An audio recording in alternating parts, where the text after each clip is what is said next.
James Bond, you know him? You love him? You buy a lot of watches because he wore them. But what about the No Time to Die watch? What about the most recent one?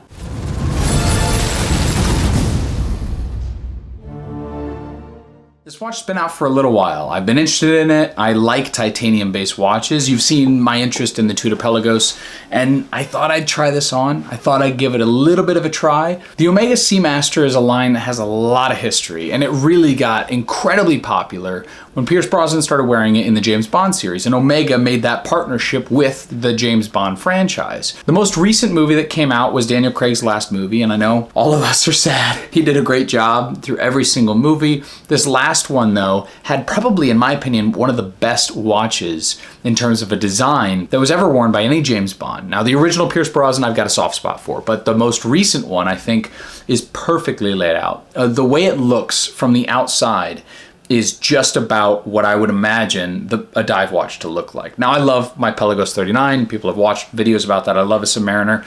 I love a lot of those classic designs. And I think this one does such a good job of taking a classic look of a lot of those Seamaster elements, but making it subtle enough that someone like me that likes, tool-oriented, subtle pieces that have some warmth to them, like a Black Bay 58, for example, has a lot of that into this watch. So the watch itself is a 42mm watch. All the Seamasters are generally the same size. They just have some different things about them. This one's different than the other ones because it actually has an aluminum bezel insert rather than a ceramic one, and it's grade 2 titanium rather than stainless steel. Those are the major differences. Now, it's also sold on both a Milanese strap as well as a NATO strap. You can buy in either variation. They have two different price points. Now, Omega has been raising their prices recently as well, and I don't know how I feel about that. Part of me loves it because they're pushing themselves into a different price category, and I think they're competing with a different group of people. The other part of me hates it because I liked that Omega was less expensive than I thought it should have been, but that's neither here nor there. This watch specifically, the design layout, the color, the dial, the gradient of the texture on the dial, the broad arrow that's included on the dial and the case back. I think the details of this watch are really well done. The titanium color, the fact that it's a dull gray along with those numerals, having that faux patina on there, that's that dark kind of orange brown flavor on there. I think it really played to these earth tones well. So I thought that it all kind of was very cohesive. It's beautiful. And I love the strap color. The No Time to Die strap is one that I wear on my Explorer 2 all the time. So I really liked a lot of things about it. But the watch itself, it's not that it was too big, because that would be the first thing you'd think. I would say, it's too big because I like small watches, blah, blah, blah, blah. No, I mean, yes, it's a little larger than I typically wear, but the 42 didn't wear poorly. I thought it wore great. If I was interested in having an Omega, first I'd buy a Speedmaster, but if I wasn't buying a Speedmaster, and that's because I love those, I'd look at the Seamaster line. The 42s wear great, and this being the best looking version that I know of. It's almost perfect. The movement in the back, I don't have any complaints. It's got a silicone hairspring in there, which gives it a lot of amagnetism, so it can handle however many millions of Gauss. But I don't know who puts themselves in an MRI machine with one of these on, but whoever it is, clearly you need an Omega or something with a silicone hairspring. You could buy a Tudor too. It doesn't matter, whatever. Point is that yes, they hammer on about these things. None of that really sells me. I like the design first and the wearability second. The third one that I typically will look at with a watch is the function. And this watch's bezel, I hated.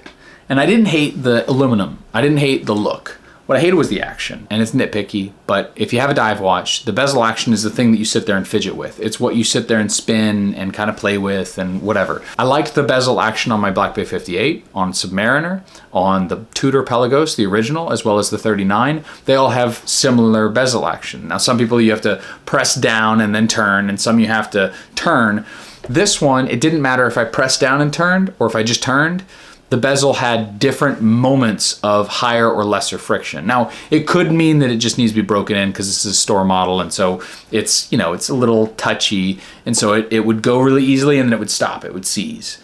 And then I'd have to keep going, okay, and now it would go again and go really fast and then it would slow down. It was weird. It wasn't like there was a consistent amount of pressure I needed to put on it to turn the bezel.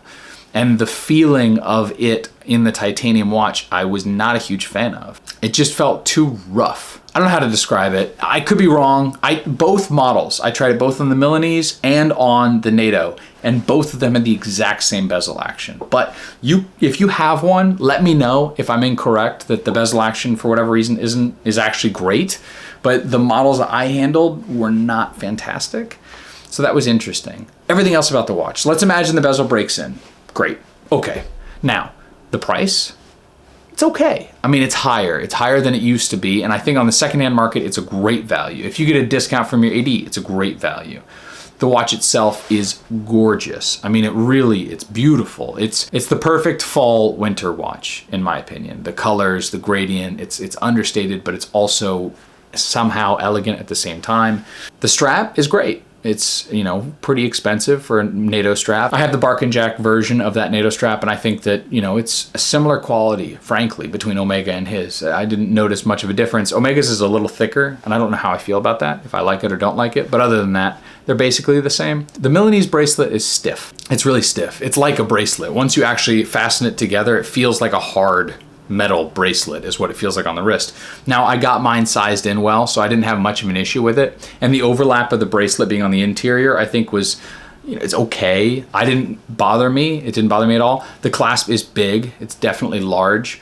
I wasn't a huge fan of that, but all that stuff I could kind of get over. I don't think I'd wear it on the Milanese very often anyway. I'd probably pick the version on the NATO just because I don't care for the Milanese bracelet, but it was okay. I mean, it worked and it fastened together, but I would say, from my 2 cents, the Milanese wasn't the best part. It was okay. Well constructed, well designed, well finished, but you know, the function of it, the way it felt, I wasn't a huge fan of. So the No Time to Die watch. Loved the movie, loved the design of the watch, loved the look of the watch. The broad arrow means nothing because it's not an actual military issue watch, but it's cool that it's on there, that's for sure. Generally, beautiful design. I just, you know, a couple things, and that's typically how these watches work. A couple things hang you up, and so then you move on to the next one. That's kind of how I felt. Let me know if I'm wrong in the comments below. Do me a favor and subscribe. Till the next one,